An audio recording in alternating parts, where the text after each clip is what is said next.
Birinci, Trump hükümeti Amerika'nın aldığınki hükümetleri özü tişilgen Xitayning qutlug' obrazi ve inovatini dünya sahnesinden taşlıvetti ve diktatör qara niyat obrazını tişiledi.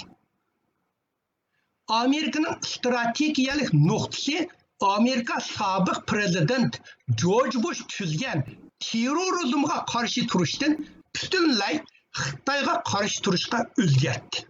Bu yaman cho'ng o'zgarish. Mana diqqat qilsanglar bo'ldi. Burun biz terrorizm bilan O'rta Osiyoga azimay o'zgarib ketdi. Xitoy virus dunyoni o'zgartib etdi ve dünya Amerika'nın Xitoyning asli qiyofasini tasvirlab siyjigan rasmini qabul qildi. Amerika Xitoyning Hong Kongga ilib borgan bostirishi orqali Xitoyning hech qanday to'xtamga rioya qilmaydigan obrazini tikladi. Bu dunyodagi har qanday davlatlarda Xitoy rioya qilmagan har qanday kelishim yoki to'xtamni bekor qilishga bo'ladi degan ongni tarbiyalayotdi. Xitoy qilmaydigan Xitoy nurg'unlar biz Xitoylar bilan bunda duvar tuzib qo'ygan, uning e'tibor bermasanglar bo'ldi degan ongni hozir nim qilyapti. Xitoyni inovati ve ishonchi yo'q davlatga aylantirishga tez qadam qo'ydi. Bu birinchisi Amerikaning qaytarib hujumisi. İkincisi Xitoyning g'azinasiga, bankasiga hujum qildi. Xitoy virus orqali Amerikaga yetkazgan ziyonkashligi bir necha trillion dollardan ishib ketdi. Trillion ne deyapmiz? Trillion degan birning kayinda 12 nol bo'ladi. Trillionga ketdi. Amerikada bu ziyonni Xitoyga to'latish ovozi kundan kunga kuchayyapti. Xitoyning pulni to'latish amaliy ahamiyati bo'lmasmi Xitoy bermaydi. Bo'lmasmi Xitoyning beshiga bir isilgan qilich bo'lib tahdid qilib turdi Xitoyga. Xitoyning psixologiyasiga va ruhiga zarba bo'ladi va Xitoyni xato qaror chiqarishga turkilik kuch bo'lishi ehtimoli bor. Mush orqali mush besim Xitoylarning nurg'un xato qaror chiqarishiga yordamchi bo'ldi. Buning misoli, Xitoyga qanday psixologiya bo'layotganligining buning misolini Xitoy xalqaro ministrligining sobiq muavin ministri Jouli 2020 yili 7-oyning 3-kuni hukumat mediasida, Ashari Xitoy mediasi maqol e'lon qilib, bizdan pulni ilishning oldini olaylik deb ansirganligini ifodaladi. Xitoy ashta yozdi maqolda. Hammamiz tayyorlik qilaylik, Xitoy Amerika bizda osh ilishidan deydi. Bular Xitoyga ro'yi ta'sir bo'lyapti. Agar Xitoy to'limisa qanday oldu? Amerika Xitoyning mollarining chegara bejini texmi o'stirishga, Xitoyning Amerikadagi barliq shirkatlarini cheklashga va Xitoyning Amerikadagi pullarini to'ng'itishga yo'l ocha oladi. Xitoyning shaxsiylarning Amerikadagi puli 5 trillion kajmon o'ylab beqin. Mushunchalik shaxsiy xiyonatchilar 5 trillion puli bor ekan hukumatdan. Bu Amerika'nın qaytarma hücumunun ikincisi. Üçüncüsü, Amerika xalqidagi Xitoyga bo'lgan xato tushunchani va amaliyotga uygun bo'lmagan ko'z qarashini tuzatyapti. Sovet ittifoqi vayron bo'lgandan keyin Amerikada Xitoy cho'qim bir erkin davlat bo'ladi degan ong paydo bo'lgan. Amerika bu xil ong va umidvorlik bilan Xitoyga iqtisodiy yordam darvozasini cho'ng ichib etgan va Xitoyni WTO'ga boshlab kirdi. Oldingi Amerika hukumatlari shundoq deb umid qilgan. Agar erkinlik shamollari Xitoyning bulung pushqoqlariga yetib borsa, Xitoy iqtisodiy doirasida emas, balki kishilik huquq, liberalizm prinsip, shaxsiy mulk, diniy erkinlik qatorliq taraflardimi ma'rifat davlatga aylanadi deb shunda o'ylagan. Xitoyga bo'lgan bu umidvorlik Amerikada 40 yil davr surdi. Bu umidvorlik Amerikada 40 yil davr surdi. Amerika hozir bu umidlarning amalga oshmaydigan bir tush ekanligini to'nidi. Amerikaning nüfusluq siyosatchilari diplomatlar ve Amerika siyasetini belgilaydiganlar kitaplarını yazıp, maqollarni e'lon qilib, nutqlarni so'zlab, suhbatlarni uyushtirib, Xitoyning jinoyatini fosh qilib, hiyla mikrni oshkorlab, Amerika xalqini tarbiyalab chiqdi. Bugungi natijada birinchi rasmni chiqara olamsiz. Rasm 1 degan. Bugungi natijada Amerika xalqida Xitoyga bo'lgan yaxshi ta'sir zo'r tuvanlab ketdi. 81% Amerikalik Xitoyni Amerikaga tahdid deb qaraydigan bo'ldi. Buning orqali Xitoyning Amerikada 40 yil tarbiyalab chiqqan Xitoyga bo'lgan aktiv ko'z qarashini o'zgartirib etdi. Chiqara olamsiz birinchi rasmni? Rasm 1 deb yozilib.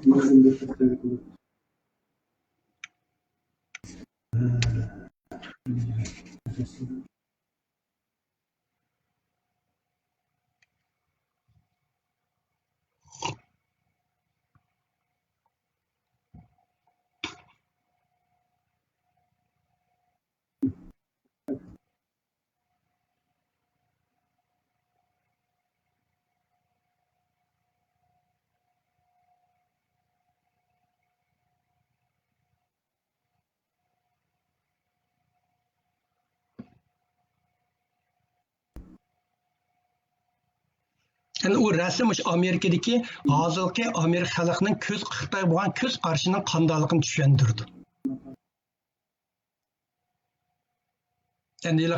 Yani ben bunda sözsem quruq so'zlar o'tib deb qolmanglar deb men shunga hamma narsaning Amerika hukumat tarafdan tadqiqot qilib chiqargan rasmlarni ma'shaga qo'yyapman. Dastlab ularning statistikasini.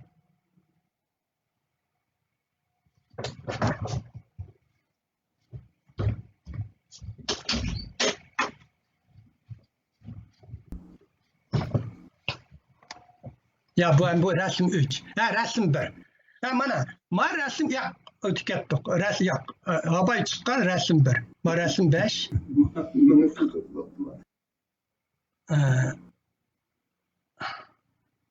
Habay chiqqan tengbishizlar, mush oldin chiqqan. Mana, mushu. Mana, oy. Yani ki to'xtama otamda. Nasıl şu anda eşitken mi? Toxtaştı. Belirlisi işleme var.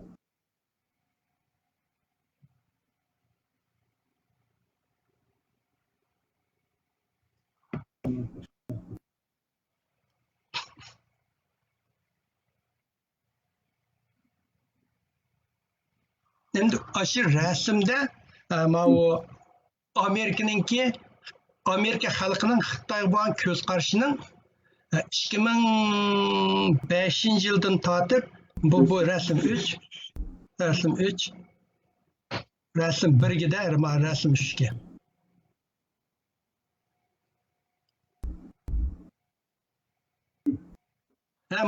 Ma rasmda qarasanglar, ay yeşil, ko'k to'g'ini o Xitoyga bo'lgan yaxshi ko'rmaydiganlar, unfavorable deydi, Xitoyni yaxshi ko'rmaydiganlarni belgilaydi. Sariq Xitoyni yaxshi bildiganligini bildirdi. Mana 2000 qarasanglar, 2005 yili sariq Xitoyni yaxshi ko'rgan odamlar nihoyat yuqori, Xitoyni yaxshi ko'rmaydiganlar nihoyat tuvanti.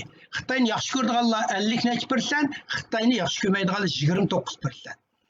2009-2011 kelganda Xitoyni yaxshi ko'rmaydiganlar yana nihoyat 36, Xitoyni yaxshi ko'rganlar 61% chiqib ketgan. 2013dan 2017gacha Xitoyni yaxshi ko'rmaydiganlar ko'paygan vaqtida. Xitoyni yaxshi ko'rganlar azalgan. Lekin u vaqtlar nimishqa iqtisod nihoyat nacharlashib, Amerikaning nurg'un zavodlar chiqib ketganki, bizning xizmatimizni Xitoy bulab ketdi chiqqan. Lekin 2017 kelganda yaxshi ko'rganlar bilan yaxshi ko'rmaydiganlar asosiyatda o'ng'ash bo'lgan. Yaxshi ko'rmaydiganlar 44, yaxshi ko'rmaydiganlar 47%. Uningdan keyin qarasanglar, yaxshi ko'rmaydiganlar 60 mayoq chiqib ketdi. Yaxshi ko'rganlar sariq tuvanga tushib ketgan. 2019ning 2020da hozir 80% chiqib ketdi, ko'payib ketgan. Mana mushu Amerikaliklarningki Muşu bir neçə yılın içində Xitayga bo'lgan ko'z qarashining egiz pastli xaritasini ko'rsatib berdi. Yaxshi ko'rganlar yaxshi an tepedagi unfavorable degani yaxshi ko'rmaslik degan. A tepedagi favorable degan seriq yaxshi ko'rganlar degan. Mana bu xaritaning vazifasi edi. Men bu mashina paketni ko'rsatib o'tib ketay degan.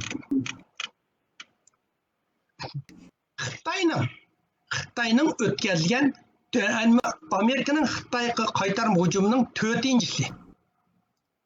Xitoy aldamchilik siyosatini qo'llanish orqali Amerika jamiyatida tikilgan obrazni texmo tozlab, Xitoyning Amerikadagi ommaviy asosini zo'r ojizlashtirdi. Amerikadagi har ikki partiya mundaq so'zlarni ishlatib, Xitoyning obro'yini tushirdi. Har ikki partiya bu so'zlarni ishlatdi. Xitoyga dalil yig'ib ko'rsatishning hojati yo'q.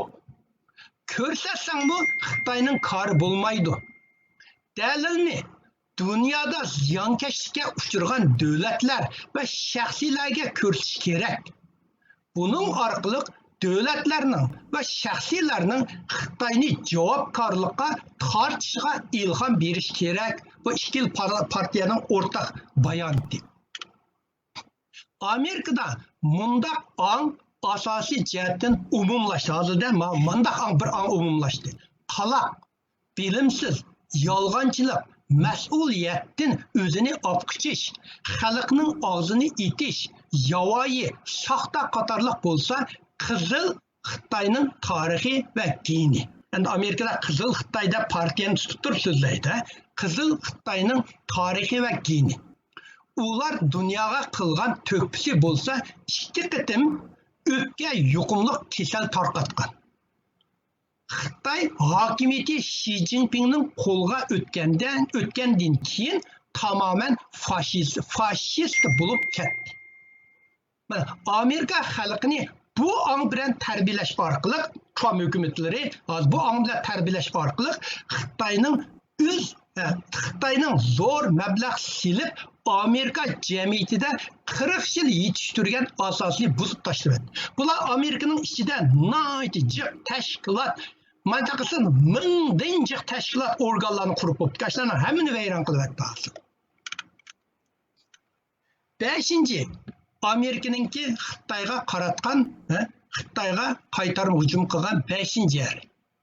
Amerika qilichini Xitoyning havo transportining diliga taqab turib oldi. 2020-yil 9-oyning 15-kuni ish hafta bo'ldi. Amerika savdo kanal orqali Huawei'dan uzib tashladi. Amerika buning bilan to'xtab qolmadi. Xitoyning yana bir ojiz nuqtasi bo'lgan Shamshirni taqab turib oldi. Xitoyning hayotining yana bir ojiz nuqtasi bo'lsa havo transport. Havo transportining jini Amerikaning qo'lida. Xitoyning o'z kuchiga tayinib ishlab chiqdi deb faxrlanadigan va Xitoy iqtisodiy strategiyasining muhim halqasi deb e'tibor bergan Xitoyning C-919 ikki motorli aeroplanning o'tkir texnikasi Amerikadan ayrilanmaydi. Xitoylar hozir shunda so'zlab chatlarga ishlab biz o'zimiz ishlab chiqdik degan bu aeroplanninki hammamiz Amerikada. Bu Xitoy chiqqan. C-919 deydi, buni Xitoycha Zhongguo Shangfei deb qo'ydi. Umum ismi Comic C9179 deb qo'ydi inglizcha. Bu C-919 aeroplanning energiya sistemasi, avigat siliq sistemasi va aloqa qilg'uvchisini boshqaradigan elektron sistemasi, yiqilg'u sistemasi, top manba sistemasi, qo'ng'uvchi choqi hammasi chet eldan. Ko'p qismi Amerikadan import qilgan. Washington strategiya markazi va xalqaro tadqiqot markazining Xitoy savdo ishlari va iqtisodiy bo'limining oliy maslahatchisi va raisi Scott Kennedy shundoq dedi. C-919 ning Xitoy kimligi bo'lsa faqat bir atalg'u. Xitoy kimligi bo'lsa faqat bir atalg'u. Bu aeroplanni uchira oladigan narsalarning hammasi G'arbning asosiy ta'minlaguvchisi bo'lsa Amerika. Rasm ikkinchini chiqarib qo'ya olamsiz?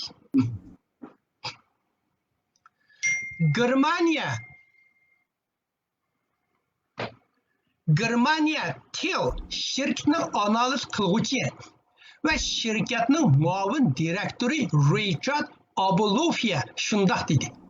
Amerikaning texnikasi bo'lmasa, Xitoy aeroplanni qurishi falaj holatga tushib qoladi.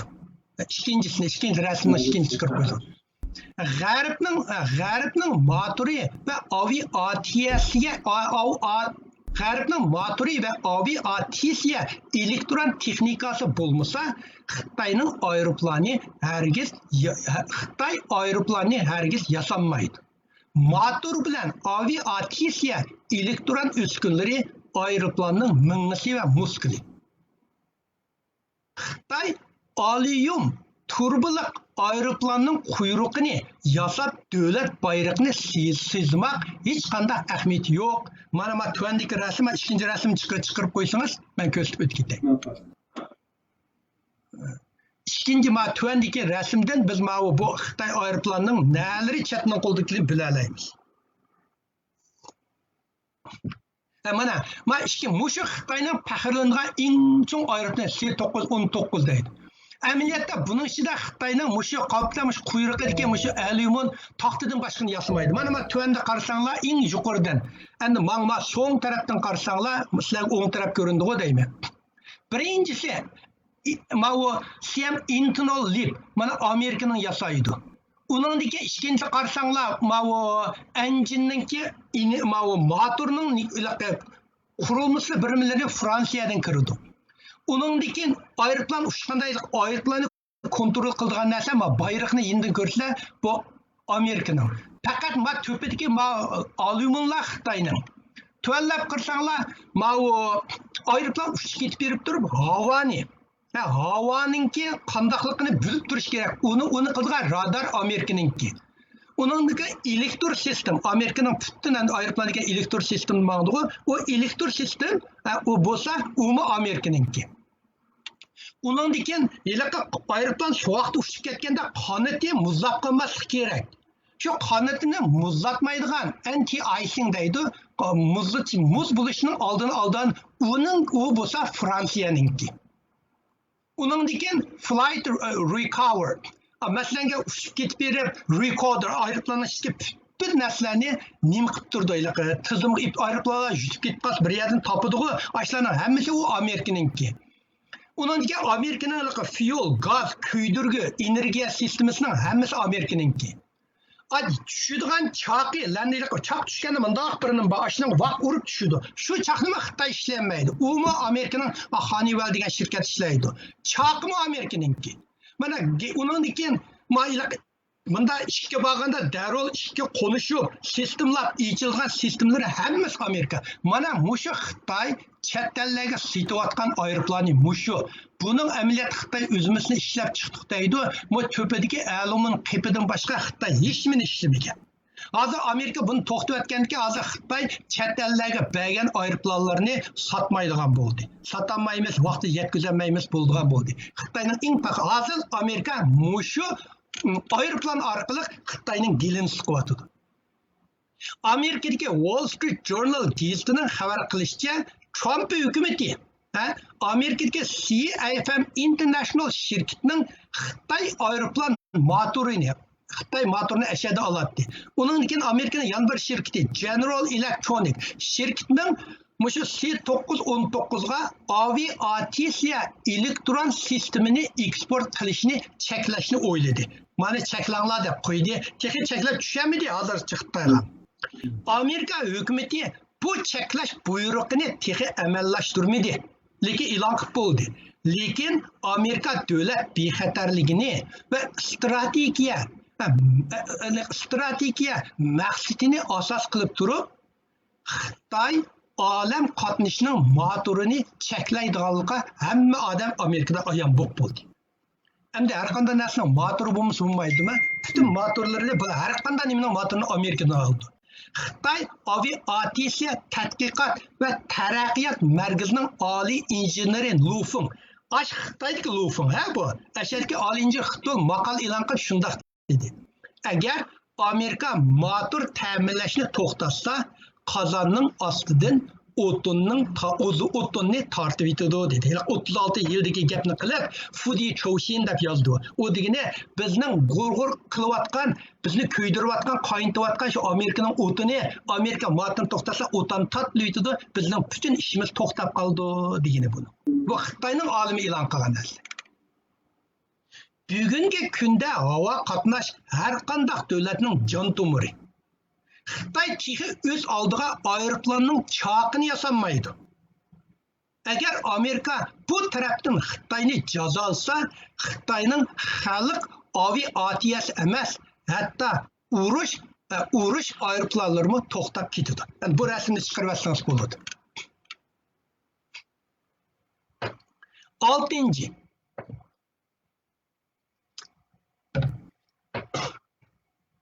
6. Amerika'nın qaytarma hücum qilgan 6. yeri. Sharqiy Turkistonda ishlab chiqargan mahsulotlarni cheklash orqali to'minga yaqin Xitoy shirkatlarini jazoladi. Ama aeroplan chiqarib oldi. Amerika Davlat bexatarlik ministerligi, buni Homeland Security deydi, 2020 yılı 9 ayının 14 günü Xitoyning Sharqiy Turkistonda ishlab chiqargan mahsulotlarini import qilishdan cheklaganligini e'lon qildi. Bayonida shunday dedi. Xinjiang Uyg'ur avtonom rayonida hukumatning yordami bilan majburiy emgak ishlab chiqarish amallashdi. Xitoy hukumati Uyg'ur ve başka asıllık milletlerinin ve dini kişilerinin kişilik hukuka sistemlik dətlende ilip bargan kılmışıge qarata bu məsulatını çəklidik dedi. Amerika'nın bu yerde dəvatqan məhsulatlar bolsa Şərqi Türkistandaki paxta, toqulma büyüm ve pomidor qatarlıq təminləş liniyasini bilen alakadar bulgan qazdar qol, işçilerini hareketini çekleş, ayırış, korkutuş, tehdit qilish, ish haqini bermez, az berish, turmush ve xizmat sharoitidagi zulmlarning ichiga olgan barliq mazmunlarni ko'rsatdi. Uchinchi, bunda qilganiga Uyg'urlar ip ketmagan hamma narsani ko'rsatdi, hamma ichiga oladi. Xitoylarning Uyg'urlar ketmagan zulmining hamma ichiga oladi. Xitoyning paxta mahsulot miqdori dunyo paxta mahsulot miqdorining 20%ni egallaydi. Sharqiy Turkistondan chiqqan paxta Xitoy paxta mahsulotining 80% yuqorini egallaydi. Bu demak, Sharqiy Turkistondan chiqqan paxta dunyo paxta mahsulot miqdorining 16%ni egallaydi degan gap. Amerika Xitoydan eng ko'p paxta eksport qiladigan gap. Ya'ni Nike deymiz. Mushu nurg'un bizni qilayotgan Amerika ishchilarning paxtini Xitoydan kirgizgan. Biz paxta qarablar Sharq Turkistonda xalqlar hammasi boyvachchidek yashaydi. Paxta bilanlar. Xitoy Davlat statistika idorasining sonliq ma'lumotini ko'rsatishicha, mana Xitoyning sonliq ma'lumotini olgan xabar bu. Ko'rsatishicha 2019 yili Sharqiy Turkistondagi Sharqiy Turkistonda o'zgartdim. 2019 yili Sharqiy Turkistondagi paxtaning mahsulot miqdori 500 million tonnadan oshgan bo'lib, Xitoy paxta miqdorining 84.9%ni egallagan. Paxta umumiy mahsuloti, terish yer maydoni va tovar yutkash miqdori Xitoy bo'yicha 25 yil birinchi bo'lgan. Rasm chiqarayotgan, bu rasmni turib qoldi bu yerda.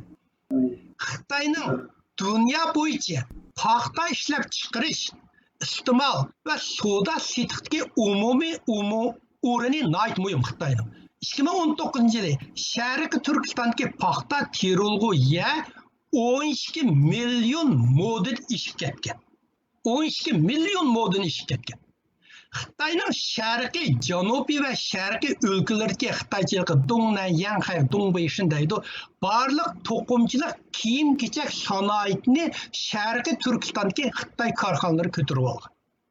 Aşağı bütün aşılarının nimesi kötürüp algan. Şarkı Türkistan'da enge algan. Bu tokumçılıkka münasebetlik san 3251 baki.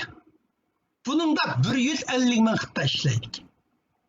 Tokumçılık boğan bilen sanaat Şarkı Türkistan'ın sani aşağı şirketi 3251 iken. Bana 3. resimini çıkara alamsız. Resim 3 degan. Bu Xitoy o'zining shirkdan, buni men shu kommunizm Xitoy shirkatidan to'ridan olgan xabar bu. 3. rasmni chiqarsangiz siz paxtani ko'rsating. Kompyuterning surati past keladi.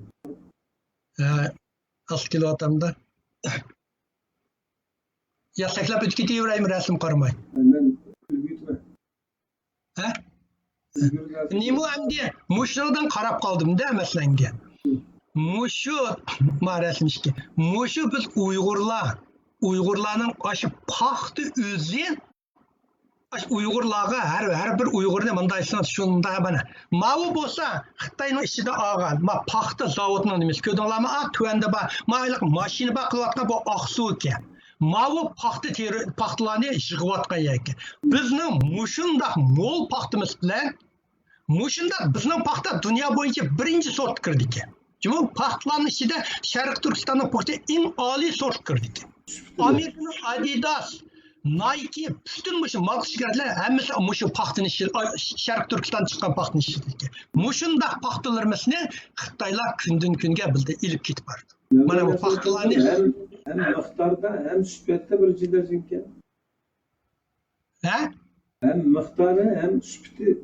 Hem süpeti hem miktarı hem yeri hem onun havası.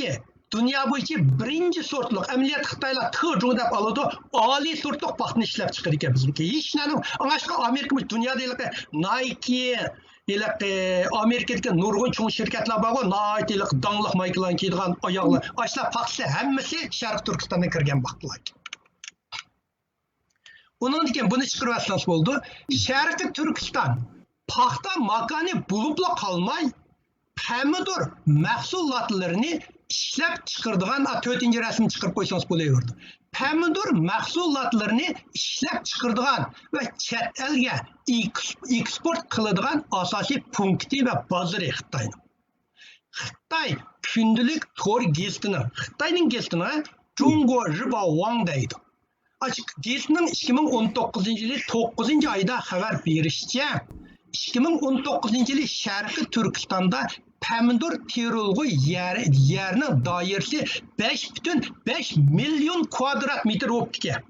Hadi ko'rdingizmi? 5,5 million kvadrat. Manda desangiz, kengligi 10 kilometrdan mangsangiz, uzunligingizga 550 ming kilometr mangsiz. Shunchalik bo'lib ekan, kvadrat ekan Xitoyning.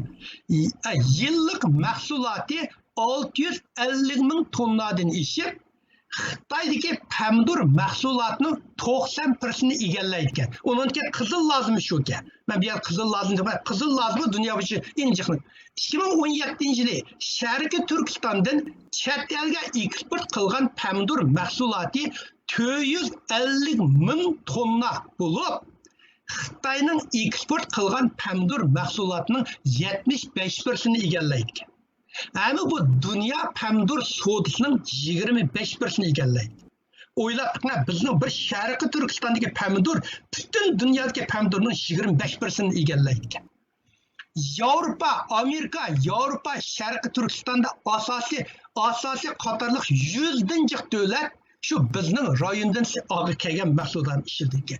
Shu mahsulotdan har yili Xitoy 3 milliard dollarlik pomidor satırken. Mana Xitoyning aşı o'zidan chiqargan, bizning Sharqiy Turkistondan chiqargan, mana e'lon qilgan Xinjiang Chuku mana Jihongji shi deydi, bizning ma'lumotlarimiz mana. Mushu pomidor bilan paxtinlik qilsak, biz hammamiz millioner bo'lib ketmamdi.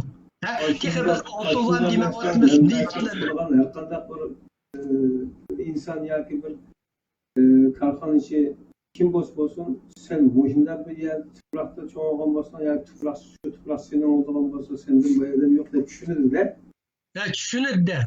Ya biz bularni nefet, oltin, kan, urinim, Xitoyning atom yasaydigan narsalarimiz Amerika chiqmanda mana mayak keldi. Ular Xudoyim bo'lsa, keyin sizdan keyin ekraningizdan bika qarab bir-birlab o'tamiz. İhtiyacımız var temiden birisi vatanimizning o'sha iqtisodiy qimmatini bir tonib ketish.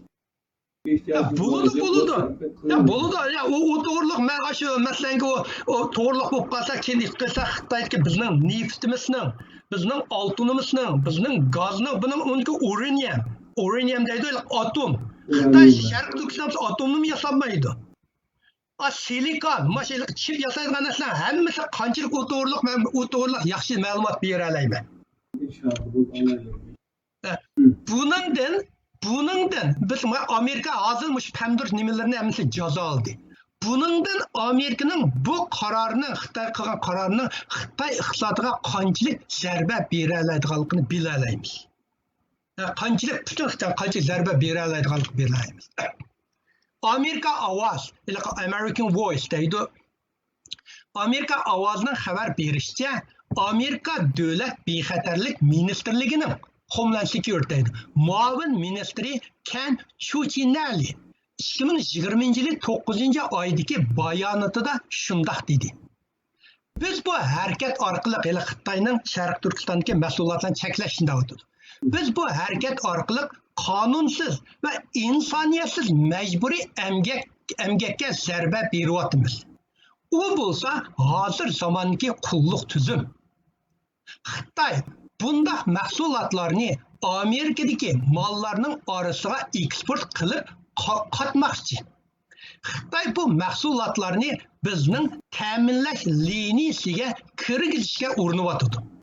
Bu Amerikadagi ishchilarga va savdo sohasiga yomon ahvol keltirdi. Biz bu qonunni chiqarish orqali xalqaro jamiyatiga aniq uchur beramizki, biz Amerikaning ta'minlash liniyasiga qonunsiz, insoniyatsiz va ekspluatatsiya xarakterlik majburiy emgak qilmishlarga kengchilik qilmaymiz. G'arb davlatlarining va kishilik huquq tashkilotlarining Xitoyga ilib borgan va besimi va Sharqiy Turkistondagi irqiy qirg'inchilikning kundan kuniga oshkorlanishi Beijingni 2020 yılı 9. ayının 17. günü Aqtaşlıq kitap e'lon qilishga majburladi. Bu kitapta 2014 yıldan 2019 yılgacha her yılı 1.300.000 Uyghur ve başka asıllık milletlerini kasbiy tarbiyeye ilib borganligini iqror qildi. Bunu Aqtaşlıq kitabını o'qidinglarmi? Demak, to'g'ri suhbatni o'tkazamiz-ku deyman, uqmayman. Bunun orqali Sharqiy Turkistondagi turmuning borligini vositali iqror qildi. Tayvanda bir universitet bor, uni Guilin Tsinghua Daxue deydi.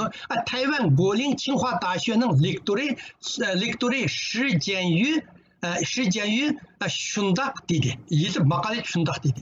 1 milyondan ortiq odamni siyosiy tarbiyaga avitishni kasbiy tarbiyasi bilan tushuncha berish hech qanday odamni qoyil qilolmaydi. Aqtaşlıq kitap kasbiy tarbiyasiga aniqlama bermidi. 1,3 milyon deganni qanday hisoblab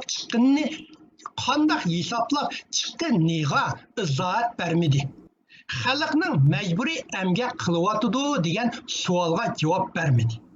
Bu kitap o'zini oqlayman deb texmo qardab ketdi. Bu Tsinhuaning yozganda. Reuters agentligining xabar berishicha, Amerika butun Sharq Turkistondan chiqadigan paxta to'qilmalar va pomidor qatorliq mahsulotlarni cheklaydiganligini aytdi va texmo buningdan keng doirada eksport qilinadigan mahsulotlarni